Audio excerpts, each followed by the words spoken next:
Hello, hello, amazing family. Hello, amazing family. How do you put it again? Hello, amazing family. Woo. How are we doing today?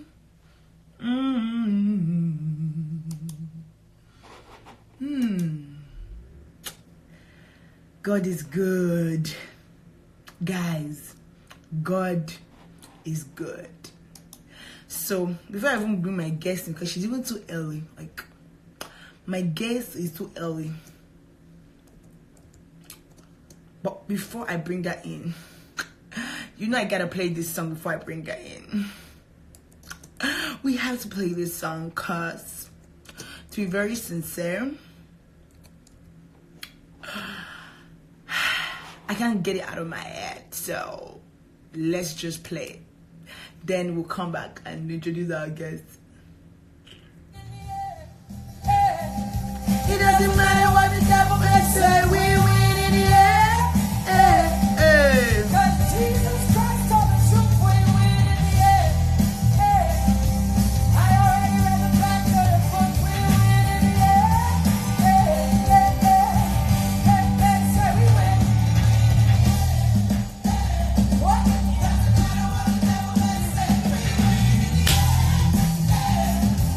Cause Jesus Christ told the truth, we win in the end. 1 minute, guys.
Say Christian, no they beg.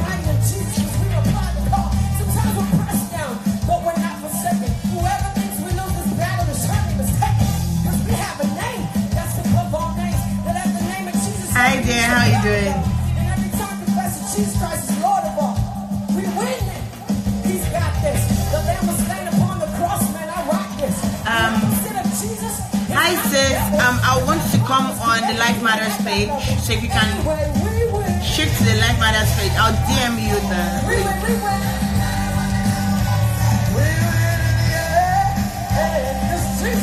Jesus Christ. I am fresh.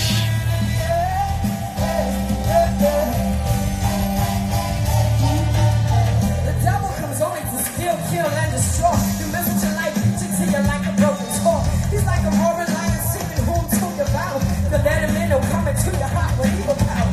Pain, shame, you lost all that you could gain. Your frame is down, there's nothing in your life that stains. You're hurt, you're bruised, shaken, confused, you're lost, used, everything you lose. Everything you put your trust in, nothing is working for. But there's still hope for you if you come to know anyone who says, ancient of days, his name is one to whom your life will raise. Surrender all to your knees for, let him lead. Confess your sins, repent today, Jesus can set you free. Jesus Christ is a champion, we know y'all. We follow him to wherever. It's the Lord Jesus Christ. We win in the end. It doesn't matter what the devil may say, we win in the end. Cause Jesus Christ told the truth, we win in the end. I already read the back of the book, we win in the end.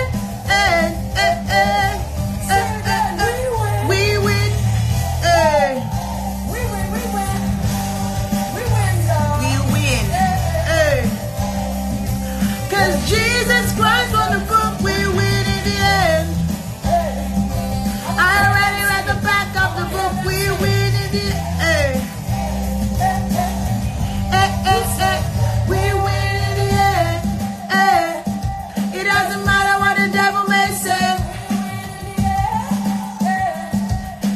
Jesus Christ of the world in the air. Hey, hey.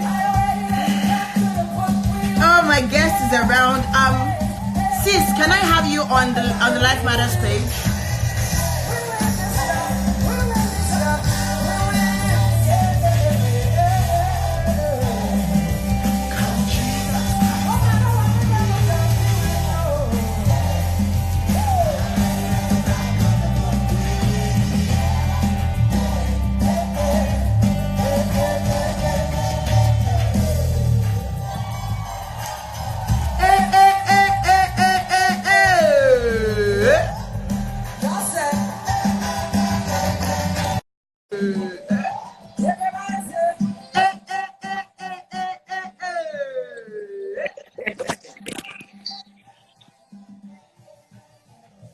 So wait, who is this sister on stage? Like this person is this sister I'm looking at. There are two different. This person is like a swagoo person. You're not serious. This person is like very gentle, very...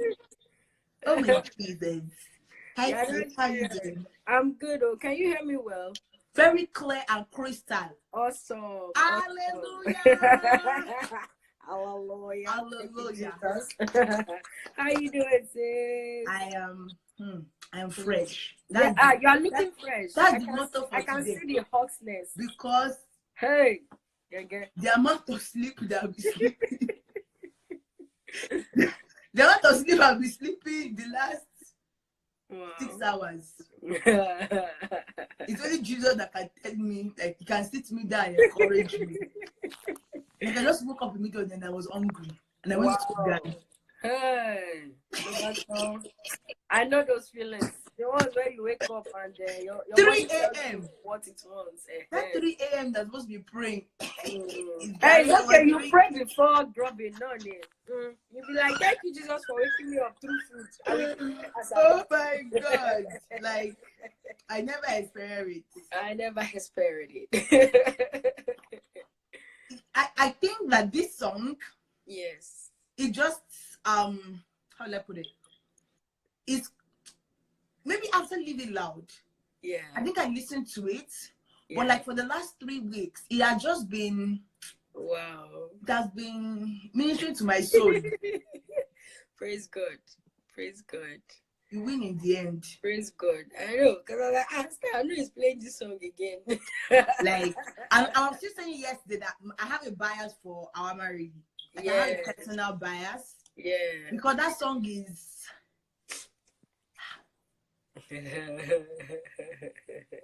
The song got some... Yeah, the song is straight from heaven, honestly. Pastor Like, Matt wrote that song, and then, you know, Mommy Tokwe just completely killed it. So my own was just the base for everything. They now put all the extra bomb fire on top.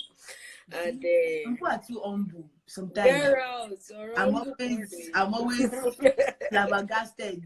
That's the word. I'm always flabbergasted because that song is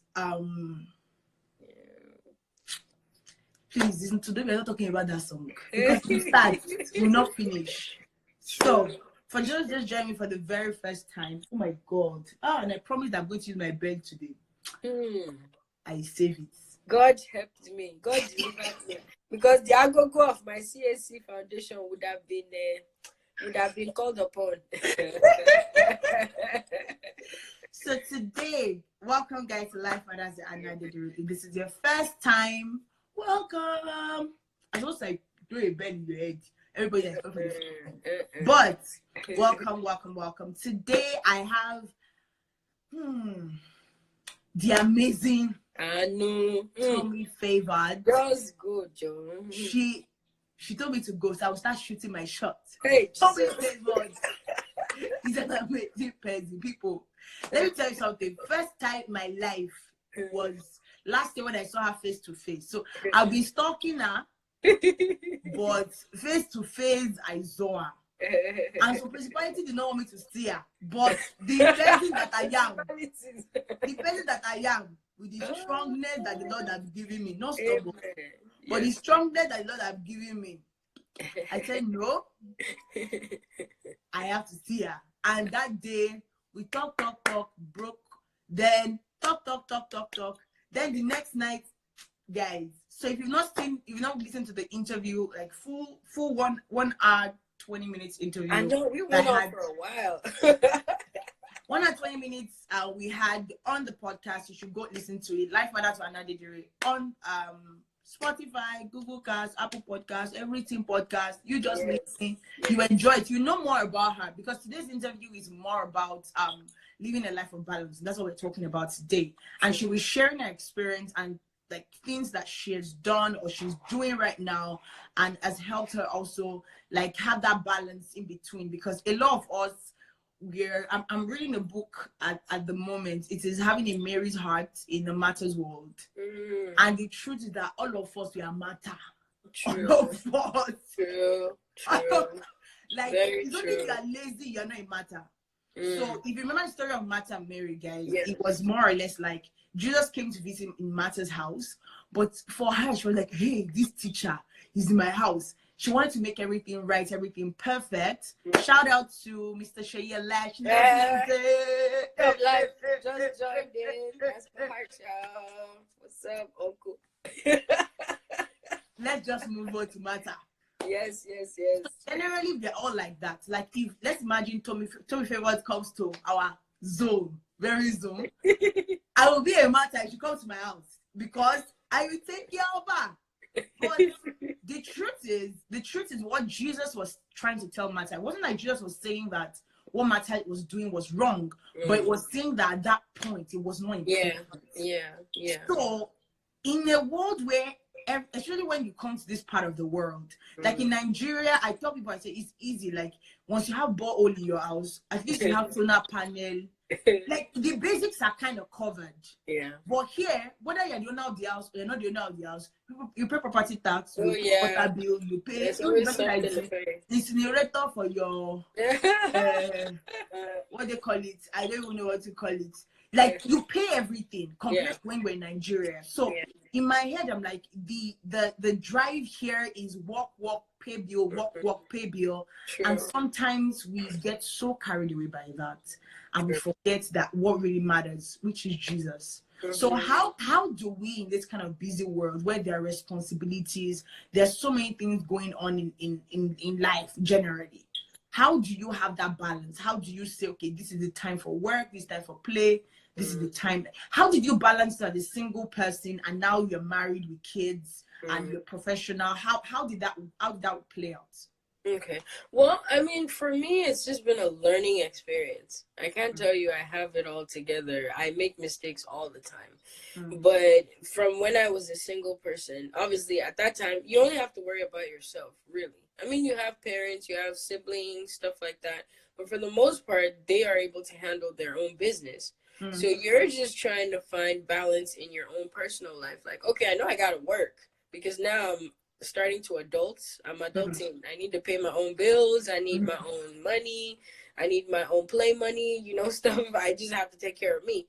And so that focus is you yourself and you. And so even your priorities just revolve around you. Because you're like, I don't want to go to work today. I'm going to call off because I don't feel like it.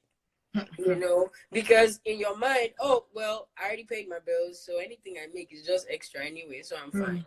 At that point. And so there's a little bit more laxity that can come into your life when you're single. Because as far as you've eaten, you can sleep, your bills are paid, you're fine. But you also prioritize, that's when you decide, you know what, I want to go hang out with friends. You know what, I want to go to this program. I want to go to this concert, blah, blah, blah, blah, blah. It's just a little bit easier. And I try to tell single people that you don't understand how easy you have it until you get married and start having kids. Because the way I tell people is once you get married and you have children, like me, I have two. I know it's your face. Let me start when you get married first. When you get married, first of all, your time is divided. Like, Exactly. I tell people whenever I post pictures of me and my husband and our two children, I always put the other three sections of my heart, because it's like the minute our family became four people, it was like my heart, God took it, split it into four, put one part of it back in my chest, and then put the other three in each of their chests. So it's like I'm never completely me. By myself. So everything I do now revolves around those people. Like there'll be people who ask me, oh, hey, can you come to this program? And I'm like, let me see first if my kid doesn't have school, if my son doesn't have a project due, if he doesn't, like, I have to think about those things. You know, even as a minister, and this is crazy because I don't know why sometimes people don't think about this stuff. They're like, oh yeah, you know, tell me we're having a program, you know, just come and minister. And I don't talk to people about money when I go to minister, because I feel like it's my calling. I say, you know, if you have an honorarium for me, by God's grace, please put a little honor in the honorarium and give me whatever God places on your heart. But I don't charge a specific price for going anywhere. But I do have to put some things into consideration. Like if you want me to travel out of state and go for 3 days, well, now I have to figure out if my husband is going to be traveling as well that weekend, or if he's going to be around. Number two, if it's not a weekend and it's a weekday, then I have to find someone else to help me take my kids to school. If they have assignments, I got to make sure that person can help them with assignments. You know, so it's just, there's so much more that comes into play when you have a family that wasn't there when you were single.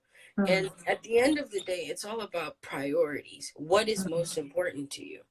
You know, yes, I'm a music minister. Yes, I want to go to every event that I'm called to, but I have to count the costs sometimes.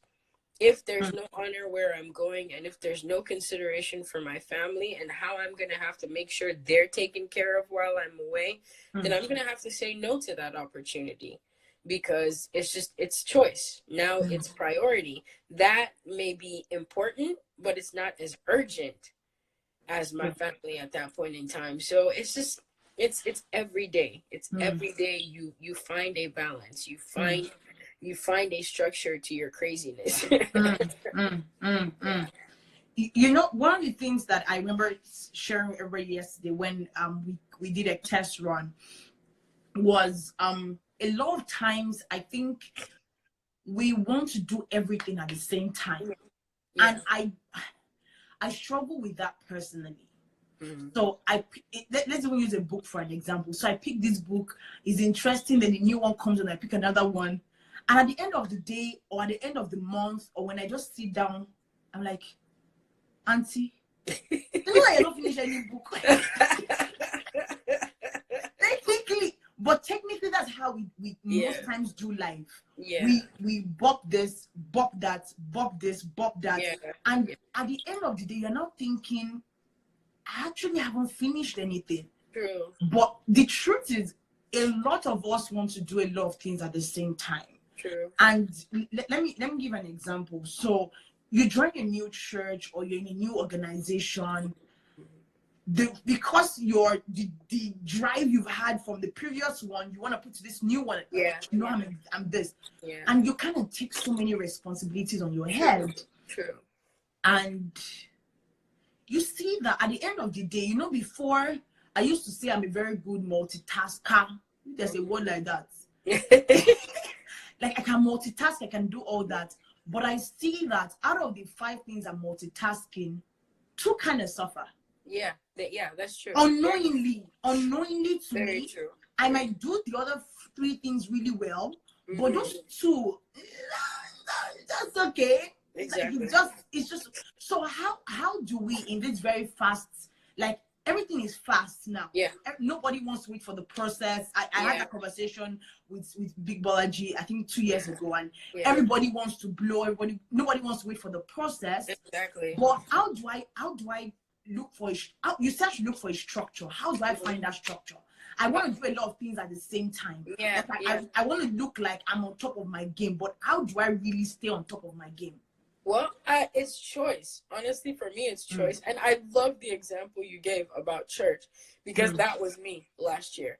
And the end of last year, by the end of last year, I had become, I attend Dominion Chapel, Houston. Yeah. Pastor Bayo Faduba, amazing church, great ministry, lovely people. And I love being part of church. And I wanted to get involved in a lot of things. And because a lot of people saw my passion for God and saw that I'm always willing to help. Like, I always want to help. Whatever you ask me to do, I'm like, okay, yeah, sure. Let me try. Let me try to do it. And so by the end of last year, I'm part of SOH, which is our choir. I got involved, not by my choice, but I was asked to be part of SALT, which is the singles ministry of the church. And then one of my passions is teaching youth. So I got involved with our lead ministry, which is the youth ministry. So I'm one of the teachers there. And then husband and I are part of the house fellowship team. So we'll have house fellowships in our house.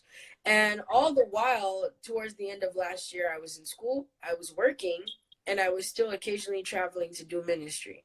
And this is all while I'm also trying to produce my own music. I'm writing, I'm doing background vocals, I'm doing stuff.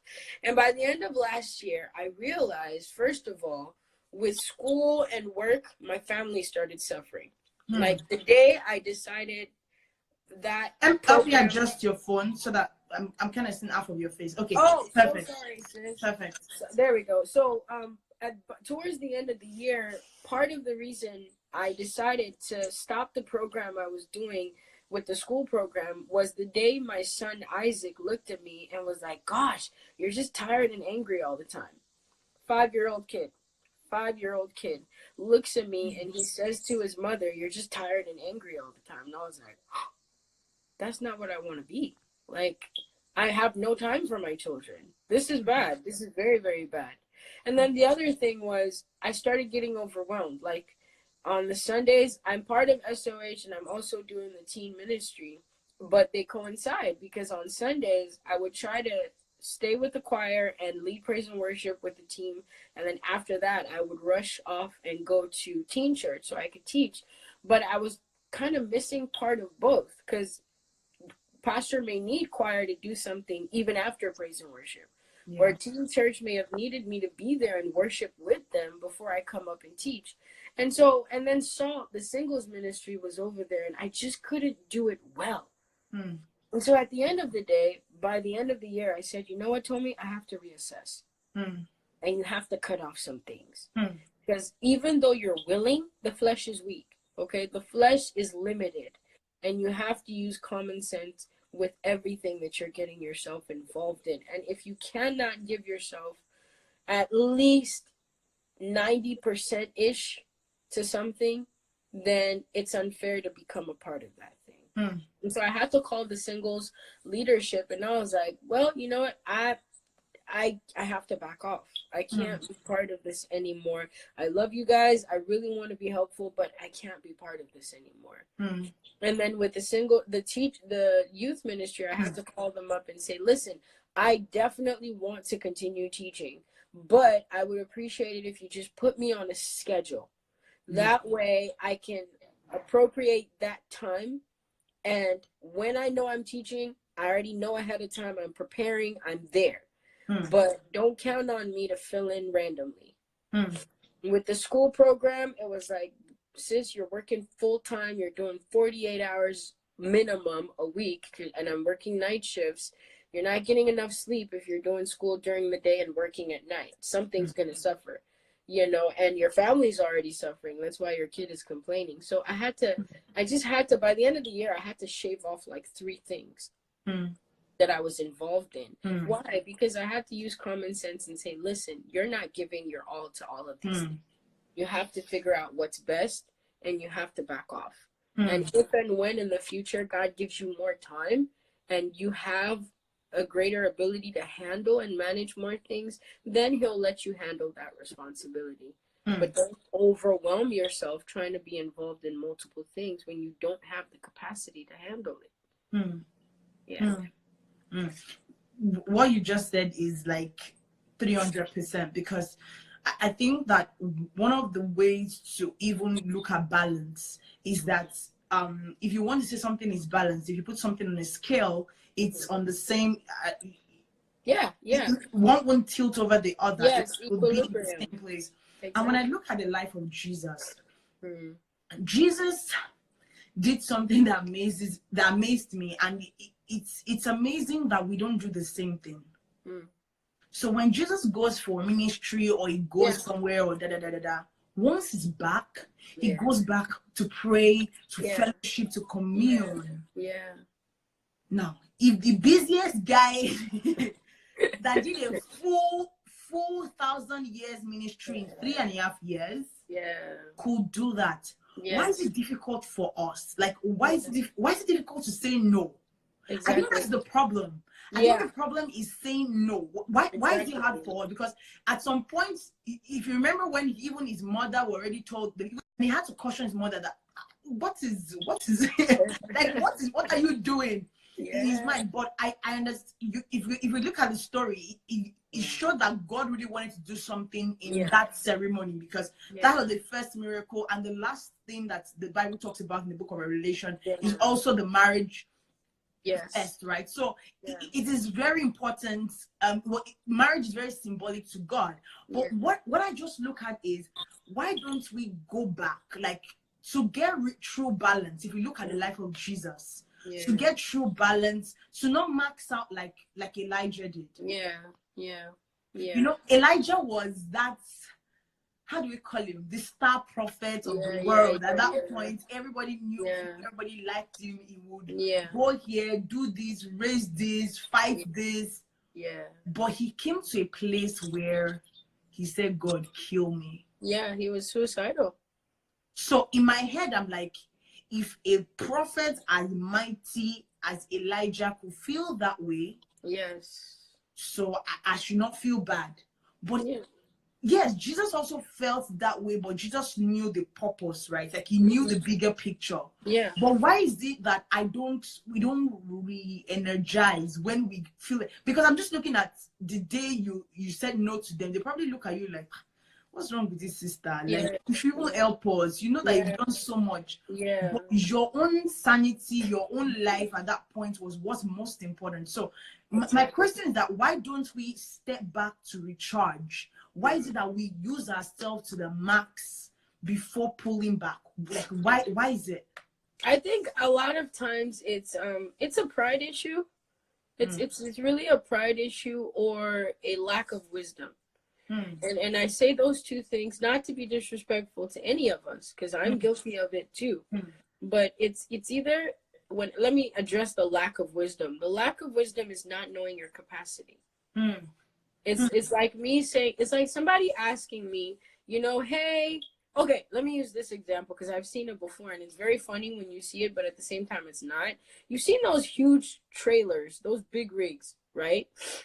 And you've seen on the freeway or highway where there's this maximum height in feet. It'll say like 15 feet height.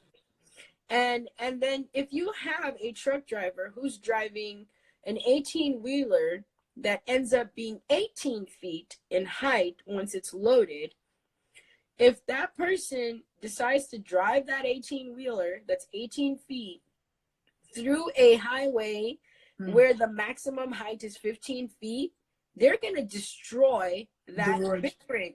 Because trying to go under that thing is going to shave off the whole top of that thing. And I've seen pictures of that. Now, what happened? They were hardworking. They did the job of loading up the 18-wheeler, but they had a lack of wisdom to know the capacity that they cannot follow this route because of what they're carrying.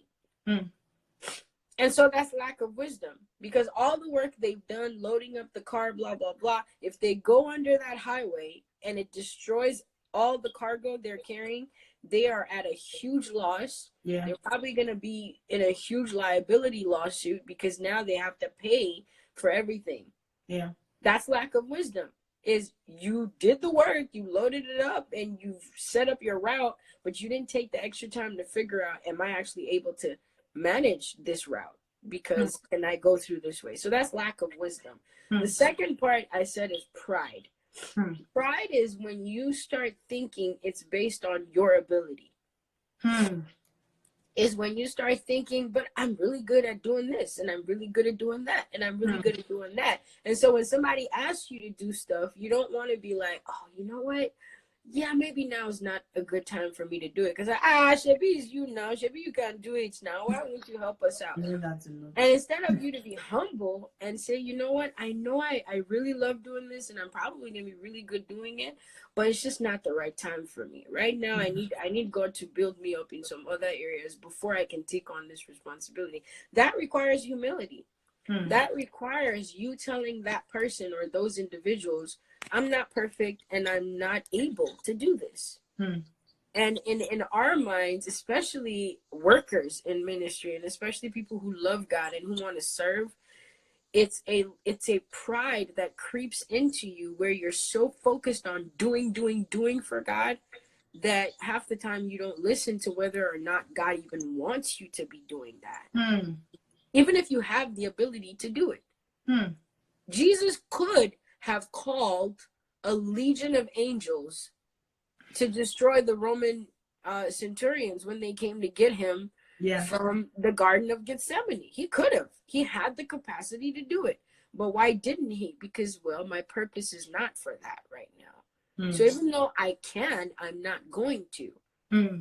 And that's meekness. That has to do with power under control. So a lot of people don't have that. It's like Moses. When you read the story of Moses, after he gets the children of Israel out of Egypt and they're in the wilderness and they're going to the land of Canaan, and he's trying to counsel every single person, and he's trying to handle every individual matter, and he's getting burnt out. And then I think it was his father, Terah, or his father-in-law or somebody that came and was like, why are you doing this by yourself? Just delegate.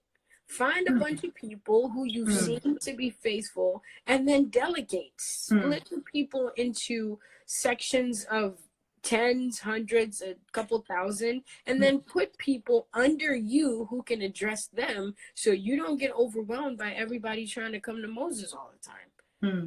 And so he had to humble himself because he probably felt, well, I'm the one who talks to God.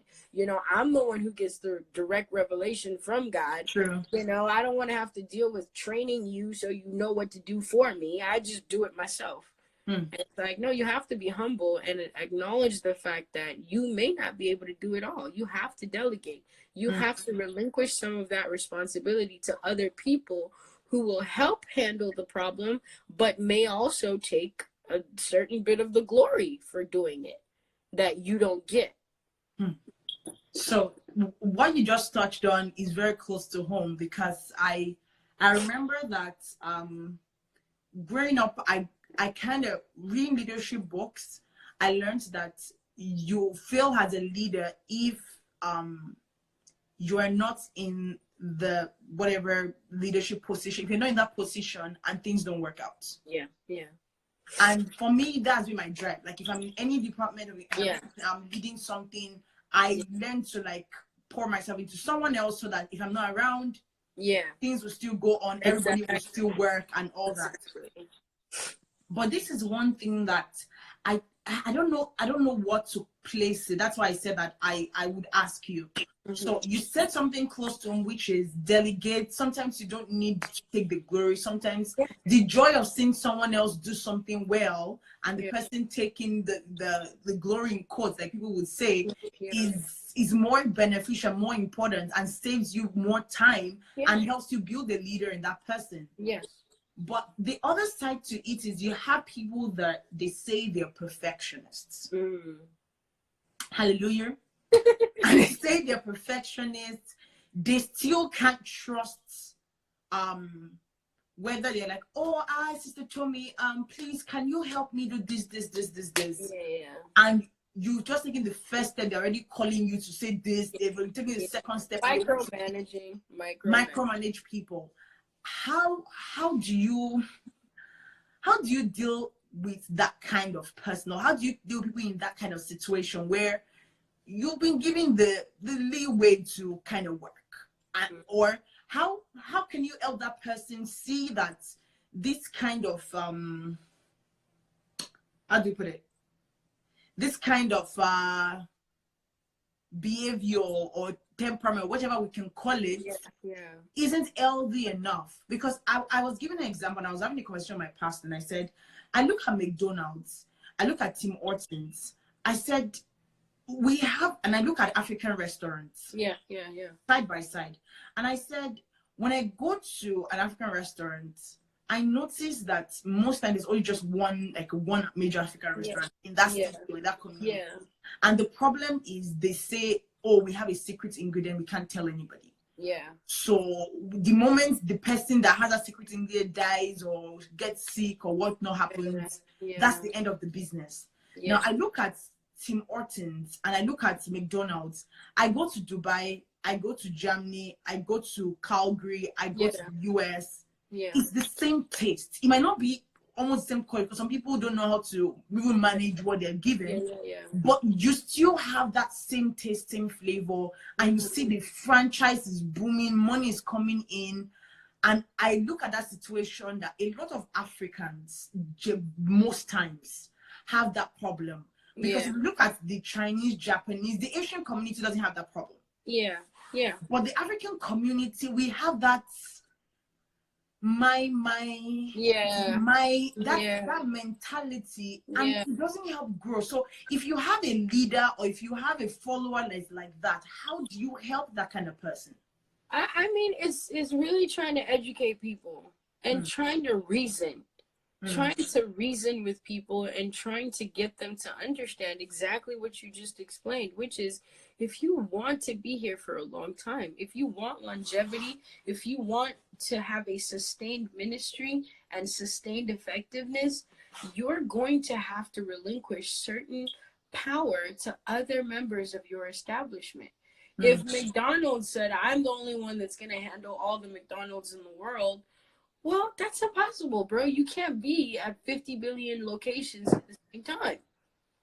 At some point, you have to allow other people to bring in their flavor into what you're doing. What you have to do is create the baseline. You create, that's the business model of a franchise. You use the same logo, you use the same materials, you use the same packaging, but then there's a little leeway in there for every individual owner of branches of the franchise, and they're allowed to some extent to modify the outcome. Like, I've had McDonald's in Jamaica, totally different tastes. Why? Because the ingredients they have available to them there are different. Their style of cooking is different. The people's taste buds over there are different. And so if you want to succeed, you can't be like, oh no. I mean, let's say for instance, I'm an African. I love me some spicy food. So if you go open up a spicy chicken McDonald's menu, and it's not spicy, all right, what is this? Please, you guys put small cayenne pepper on chicken. Say spicy. For a Caucasian mouth that's not accustomed to eating spicy food, that may be their spicy. When you come to my hood and you give me some spicy chicken, I want some atarodo on top of that spiciness. You know what I mean? So it's still McDonald's, still the same packaging, but you have to allow it where it is and the people managing it to have a certain level of freedom. And so you cannot micromanage. And hopefully people get that. And unfortunately, some people are stubborn and they don't want to get that. And they want to micromanage and tell you how to do every single thing. But who's going to suffer? It's their business or their structure or their goals that are going to suffer because they're completely incapable of allowing other people to help them. And so you can try to educate people as much as possible, but at the end of the day, it has to do with the heart.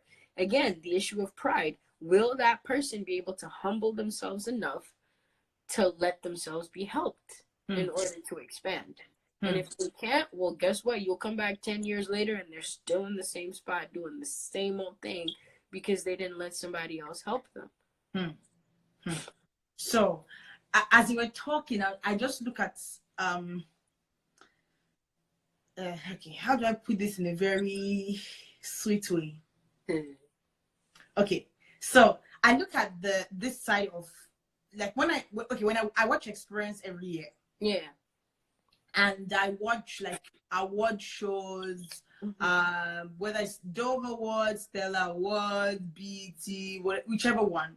And one of the things I noticed in the American gospel scene, is there is sort of no I am the boss over you kind of situation if you look at things.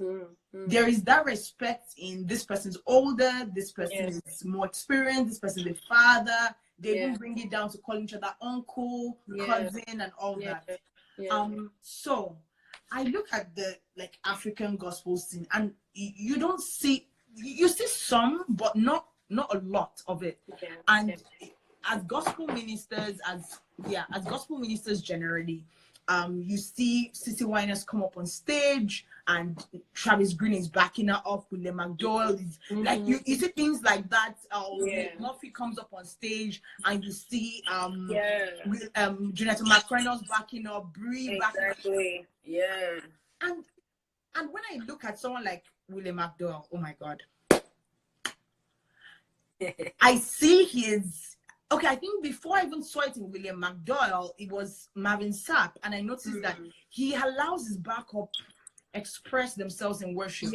So they can be singing a song together, the backup will pick up the mic, they sing.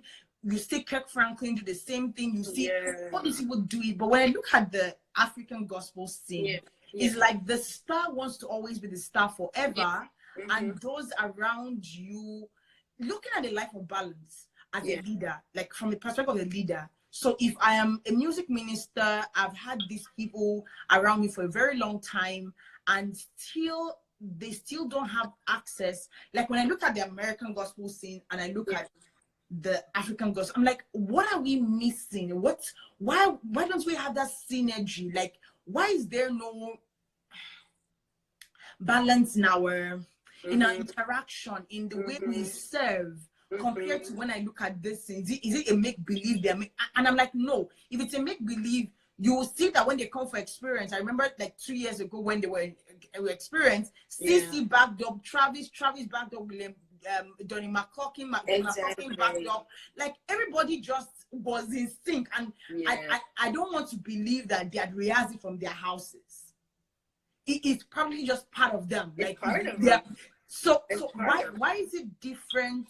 When you're telling me there's pride, we should be humble. You should be able to know when to say no. You should be able to know when to back up from something. You should be able to know when to give yourself out. You should be able to know when not to micromanage people. So how do I, as a leader, still help those around me, just like you said, stand out and take glory in quotes, without feeling inferior to the situation or to the administration, or like why is it different with us?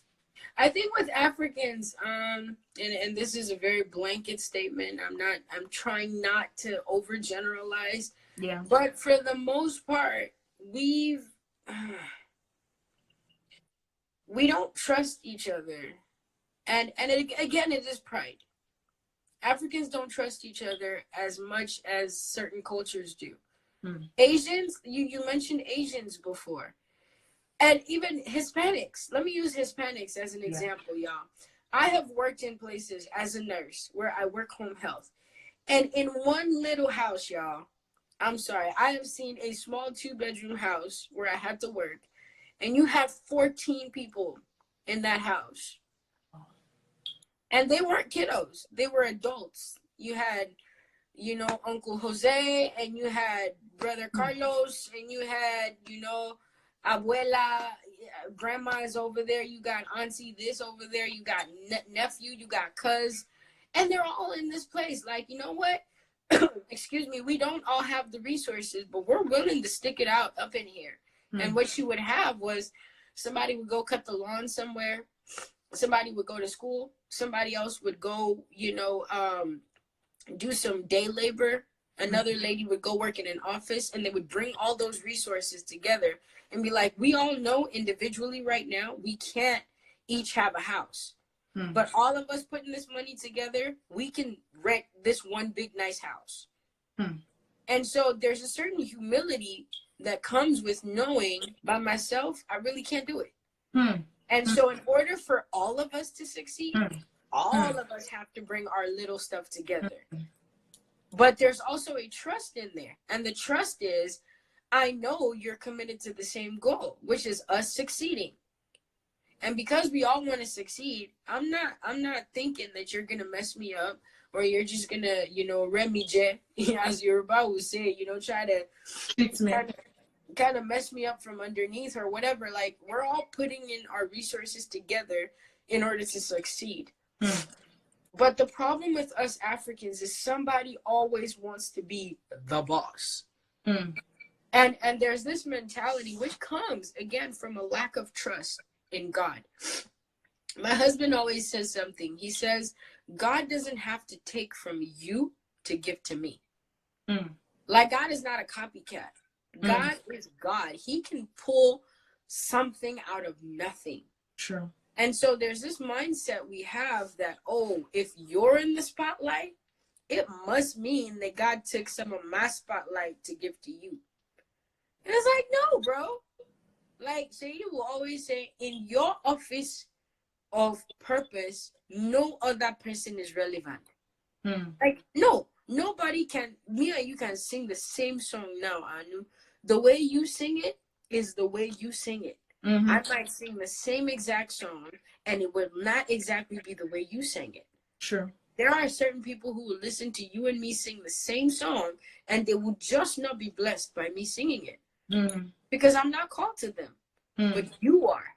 Same song, same melody, same way of trying to sing it. But some people have to hear it from the frequency of your voice. And not the frequency of my voice. And so we have this mindset that if you and I go to a program and you're singing and you sing the song and I sing the same song, like, why are you singing my song? Well, you didn't write the song. It doesn't matter if I sing it or you sing it.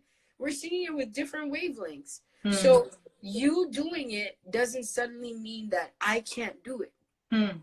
And that's why when you go to the award shows and with African Americans and other cultures, you see them backing each other up because they're like, bro, if it shines for you, it's going to shine for all of us. Because people will know next time when I want to invite you, let me invite all of them together because they had this great synergy and it worked and they're so awesome. But with the Africans, it's like, no, it's my platform.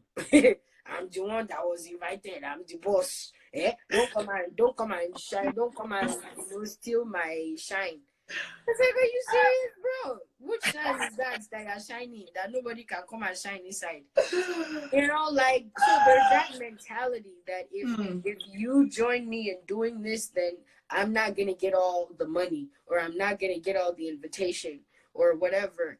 And it's just like, it's this distrust that we naturally have for one another. And it comes a lot from culture. It comes a lot from bad experiences in the past where people literally try to, just mess each other up. And it's unfortunate, but with other cultures, they understand the power of two being better than one and power in numbers.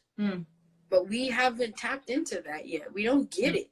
That's why even in Nigeria, we talk about politicians.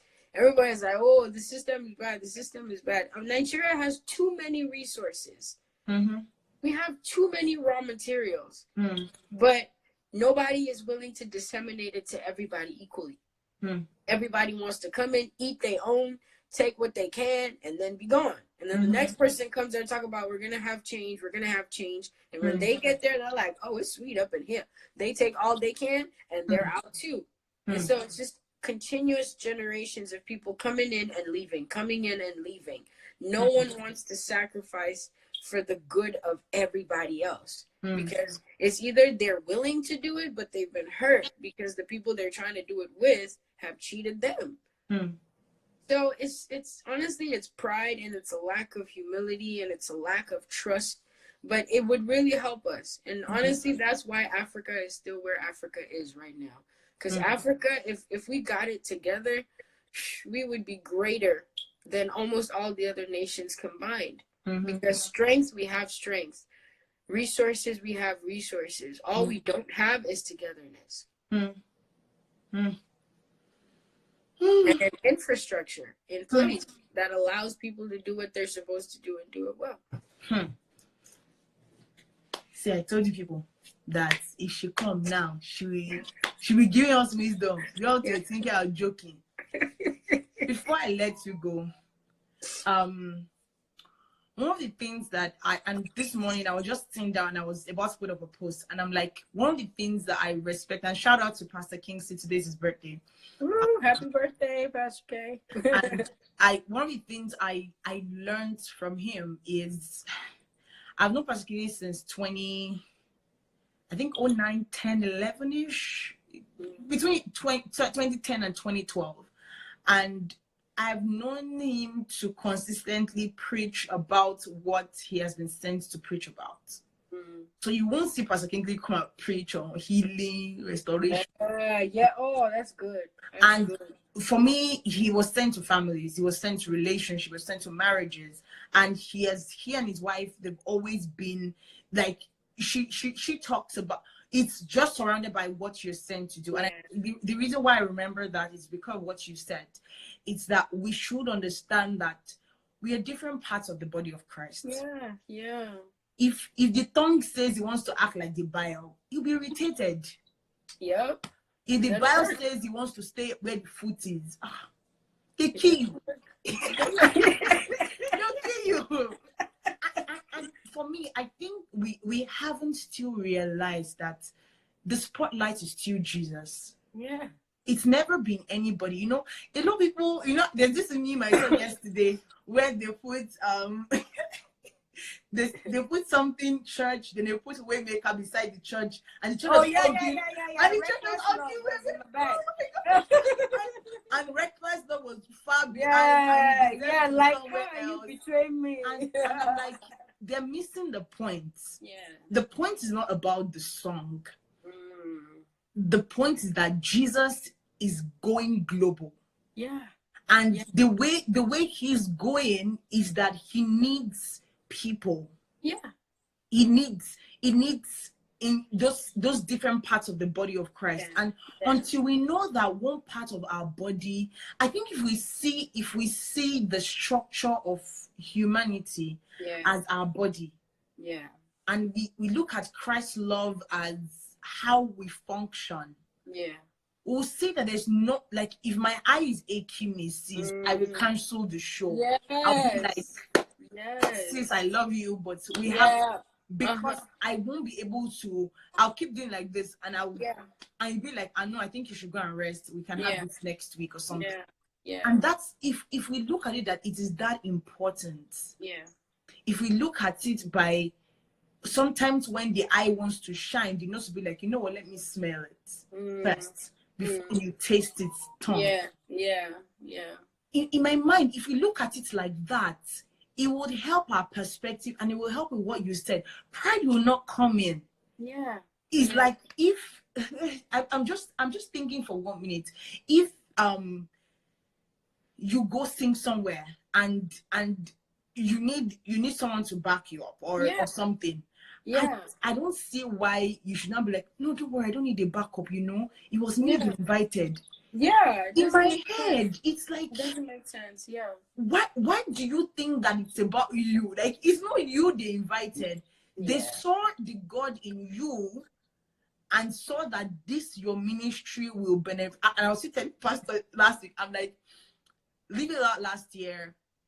The only thing that I still hold on to is the worship. And that was the exact same unbelievable presence of God that was mind-blowing. Was the same way I met Freke Umo. Oh my God. And you know that God will make you relevant only if you are carrying his mandates. The moment you turn his mandate to yours, you don't have a balanced life. You won't even have a balanced life, because you will now start doing it, like you said, with your works, not with his grace. Exactly. And that's the problem generally, even in Africa, in our businesses, in our relationships. And I was sharing with a sister of mine, I said, if your values, if what you hold on to as a person is more important than the relationship you have. If you feel like this situation is, or this friend is more important than your marriage, then that means your marriage didn't have any relevance to you in the first place. Yeah. And for me, when you have that mindset shift, you know that the show isn't about me. No, Is that when someone watches it in 10 years, they're like, wow, how did I miss this? Yeah. Like if we just change our mind, and that's I think bringing it to the end of the show, what you've kind of planted in my heart is that it's never about me. Yeah. And you know what? If I can add something to that real quick, because we as Christians, we've mastered that it's not about me. We're very good at saying it's not about me. But what we say after that is it's all about God. We're very hyper spiritual about it. Oh, it's not about me, Lord. It's all about you. And God is like, I know it's about me. I don't need you to tell me it's about me, but I need you to understand that it's also about the people around you. So and that's why the Bible was like, you can't say you love God and you don't love your brother. So the balance is also recognizing the fact that God is good. Like, God is all right. God doesn't need your way of acting is not going to affect God in the sense that it's going to mess him up or throw him off of his game. But God needs you to express your love and recognition of it being about him by how you relate with the people around you. Right now, you guys, we all know Kobe Bryant just passed away. Crazy story. But one thing I took away from Kobe's life was I remember there was a game because I was a big Kobe fan. Kobe was the all-star athlete. This bro could play ball. He played basketball like no man's business. And there was a game where he scored, I can't remember how many points by himself, like individually. He was on this team and he kept scoring by himself. And the coach had to sit him down and was like, I'm not trying to mess with your, this thing that you're running and how you're about. But Phil Jackson had to be like, I have to sit you down. Because I think it was 81 points or something by himself, single-handedly. So, like, the whole rest of the team combined had scored half of what he himself had scored. And the coach had to sit him down, like, slow it down. Like, I can't let only you score all the points because you are a member of the Lakers. It's about the whole team. You got to pass the ball. You have to let somebody else score. It can't just be about you making all the shots. Even though you're excellent, you're great. But the thing is, only you cannot be the whole lineup. You need Shaq. You need Rick Fox. You need the other members of this team to be on that court with you. And so that's the thing where it's like, however great God has blessed you with that gift, however much you've been gifted, respecting the giver of the talent involves you learning how to work with other people around you. And that's why even if you have the capacity to score all the points for the whole game, I don't want you to. I need you to work with the other people and let them work it with you because it's about a team. And the balance is you're going to shine, but I'm not going to let you make all the decisions for the team. So even with the coach, like Kobe is the star player. Why should I listen to you, Phil, at the time? And it was like, well, because I'm the coach. As much as you're the frontliner, as much as you're the face of this thing, God has still created an order. The NBA has still created an order where you have to play the play that I give you. It's the same thing with marriage. Submit. Whenever we hear the word submit as women, we're like, half the time you feel like you're smarter than the person you're married to. You're like, I know we can do better than this. We don't have to do it this way. And God is like, I know you're the star player. I know you're the Kobe right now, but he's the Phil Jackson, and you got to listen. Because I have a play that I want you guys to do that does not involve you just making all the decisions, but that involves you working with a team. Because God is more interested in how